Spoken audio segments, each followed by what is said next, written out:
Hello and welcome back to another Lenten reflection.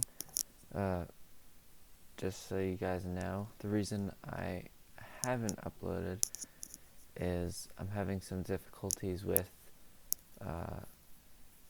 subscriptions and kind of figuring that all out for video editors because I want to give you guys high quality videos. But I'm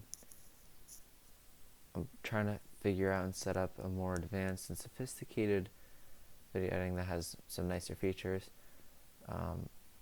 But for now, I just want to release some videos, so the basic version will have to suffice for now. But let's get started. So, my first reading from Deuteronomy 26, I think it's pretty straightforward here. Really, it's God just telling the Israelites He'll protect and love them no matter what, but that you can't expect anything from God if you can't even follow the laws. Like, God has given everything, He's putting everything out there. All you gotta do, just one little thing, just listen to Him. And as we'll see, the Israelites will not really follow through on that.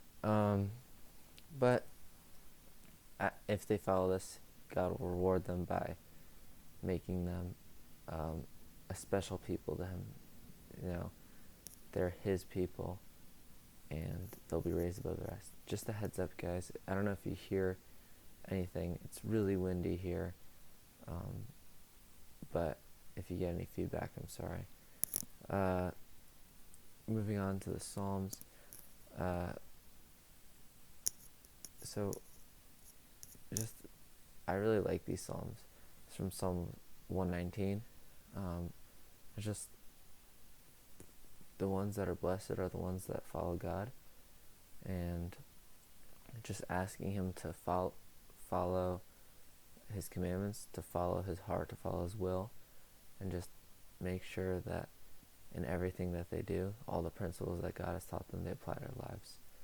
And then the very last one is, I shall do your will, do not ever abandon me wholly. So just asking God not to abandon us as we try to carry out His will. Now, this gospel from Matthew 5 is a bit from Sermon on the Mount, and Jesus is going back, oh, you're supposed to love your neighbor, and then enemies, no, you can hate them. And then Jesus kind of flips this on his head, and it's a totally radical idea that now you have to not only love your neighbors, but love those who hate you, love those who persecute you, love your enemies. And perhaps nowadays for us, the word enemy seems a bit archaic in a sense. So think about this. Do we have people in our lives that we continually are just mean to, that we are continually actually not even that, but also really, are there just people who we really don't like being around, or just maybe we hate that person, or maybe we hope evil befalls them, that kind of a thing. Those are your enemies. And what God is, what Jesus, who is God, is saying here is, listen, you are not only called to love those that are around you, those that you are familiar with, you're called to love those that are not known to you, the foreigner, the mysterious, in a sense. It's almost like a calling to love God in a way, because those are enemies, those we don't know well, those who are unfamiliar to us. It's kind of mysterious and unknown, and that kind of provokes fear. That's why a lot of times those who don't fit in, like outcasts kind of a thing, they're not welcomed. People are suspicious of them because they don't know, so they're kind of fearful of them. And in the same way, that's how it is with our enemies, but also in a way it's kind of how it is for Jesus. Not that he's necessarily unfamiliar, but his ways are kind of unfamiliar to this world, and he is very mysterious, mystical example of how we have to love even the things that we don't fully yet understand. So I think if you don't understand why we're supposed to love our enemies, just do it, and then as you go on, you'll kind of learn that. And so I love this verse that, the sun rises on the bad as well as the good, and the rain falls on the upright and the wicked, both of them. I think that's really just, okay, God, he does, as far as like the natural world goes, and even the supernatural, we're all given this invitation to grace. Everybody receives it. He gives it to everyone, and it's really how the virtuous and the wicked, how they react differently.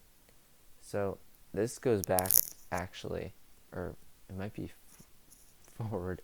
I think it's forward, actually, in Matthew 6, which we discussed a few days ago, about asking you shall receive kind of thing.